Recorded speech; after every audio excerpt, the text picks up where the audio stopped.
Good morning, MegaPodlings. It's Crazy Joe on a beautiful Tuesday morning. It is sunny and nice out. Thought today we could have a discussion about continuity. Continuity and the concept of canon when it comes to franchise filmmaking and television shows. How important is continuity or canon? Is this a concept that we should really be beating ourselves up over? Or is it something that we should maybe just let go and say, well, what's important is good stories and good storytelling. That's less important, or that's more important than keeping it consistent with what came before. I ask this, the reason I ask this, what brings it up now, is that we have a new Halloween movie coming out.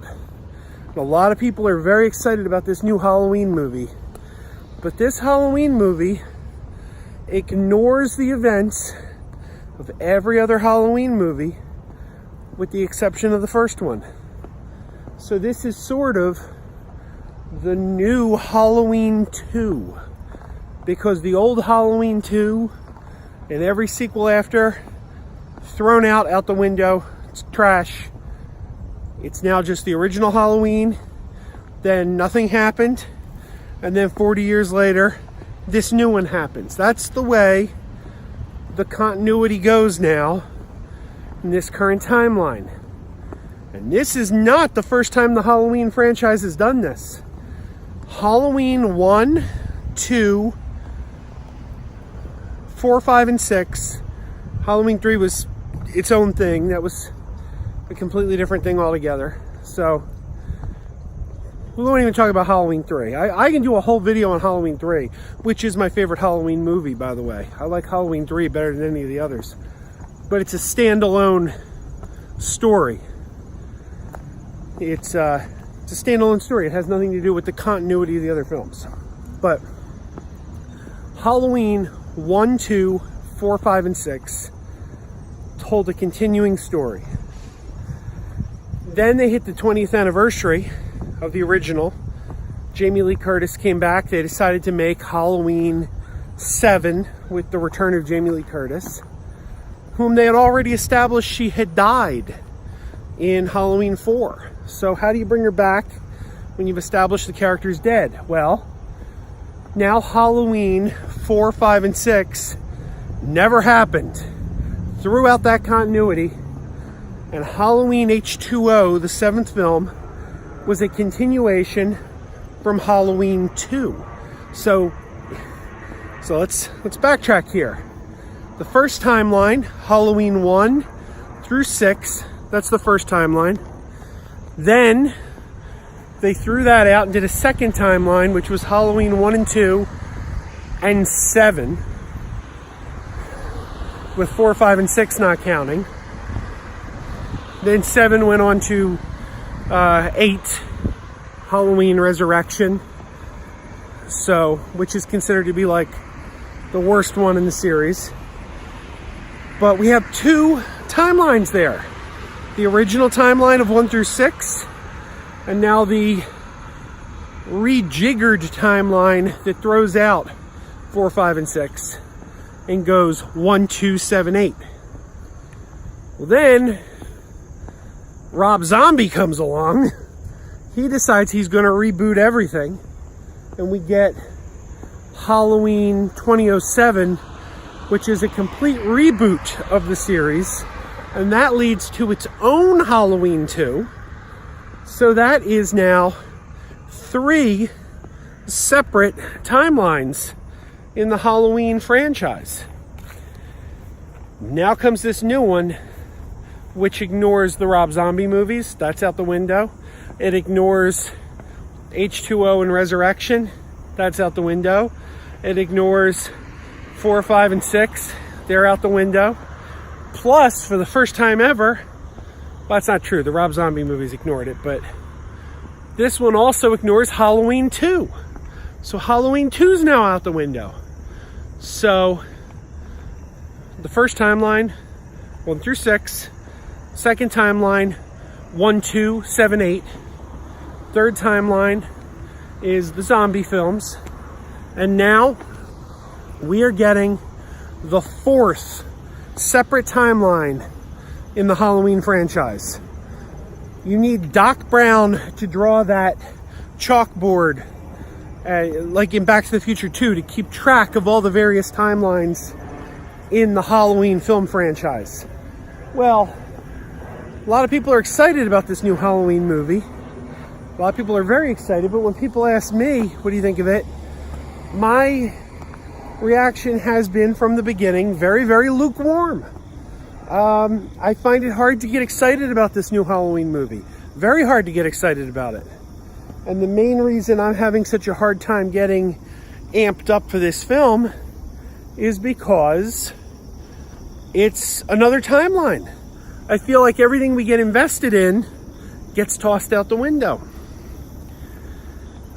And like I said, Halloween 3 is my favorite. When it came time to make Halloween 3, John Carpenter felt, after Halloween 1 and 2, that there was no more story to tell about Michael Myers. He's like, that story's done. I really don't have anything else to say.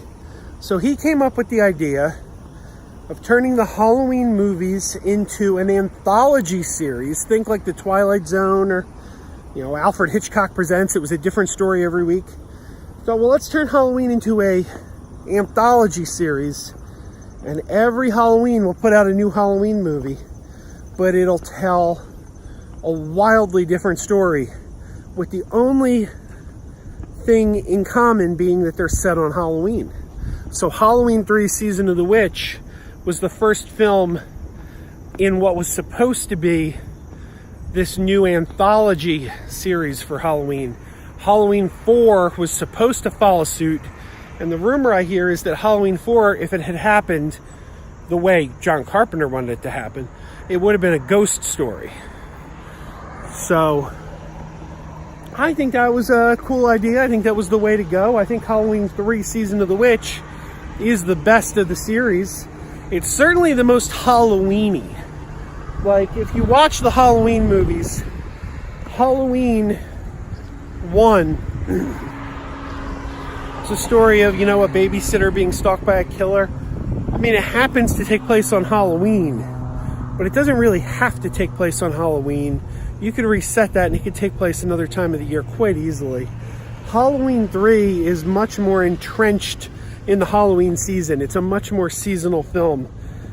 And it's my favorite. It's the most rewatchable, I think.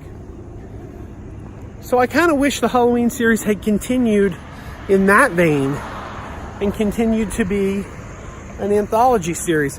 You're going to have to forgive me. I have a brand new phone and I'm having a hard time finding ways to hold it. I might have to get one of those pop sockets you see all the time now because I'm having trouble. Apparently it's just a little bit bigger than my old phone and it's not as easy to handle for that reason.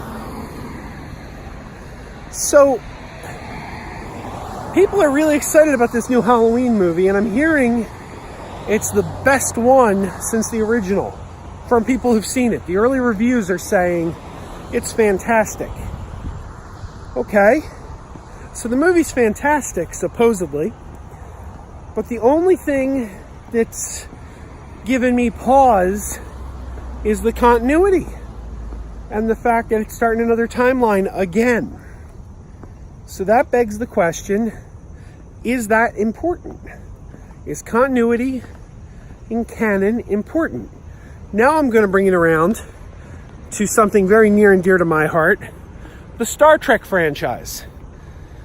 A lot of people have a problem with Star Trek Discovery because it doesn't look like the original series, because the look has been updated to have a more futuristic appearance. And people say, well, it doesn't fit the canon.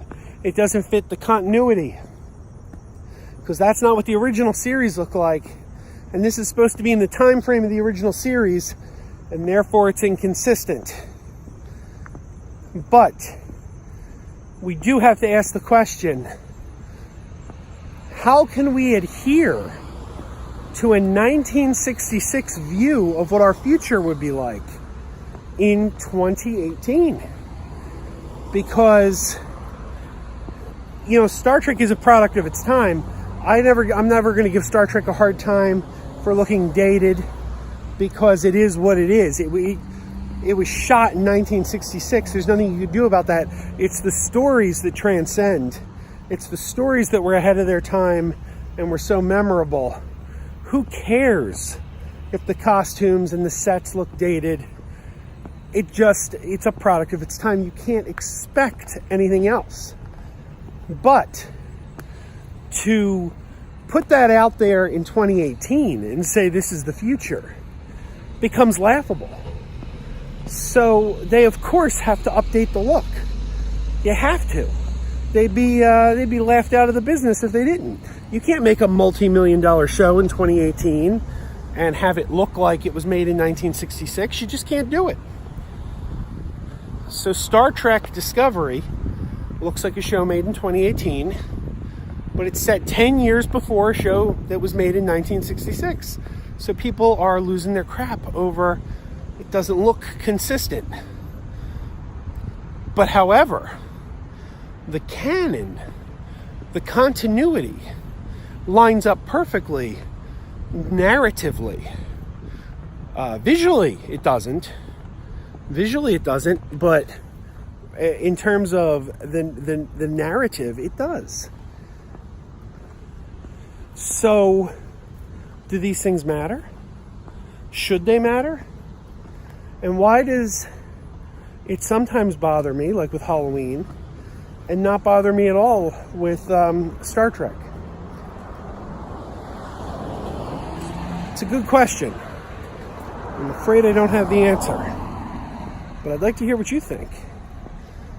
What do you think? Do you just want good stories? Or does a continuity, a narrative, does that matter? Should it matter? In the comics, Marvel Comics used to have What If, and DC Comics had Elseworlds. And these were venues for them to tell stories set outside the current continuity, where they could put Spider-Man or Batman in any situation. Sound off below, because I would like to hear what you think. Does continuity matter? Are you excited about the new Halloween? Does the fact that it's yet another timeline bother you? I want to know the answer. So, write it down there. And until tomorrow or next time or whenever, keep wearing those pajamas.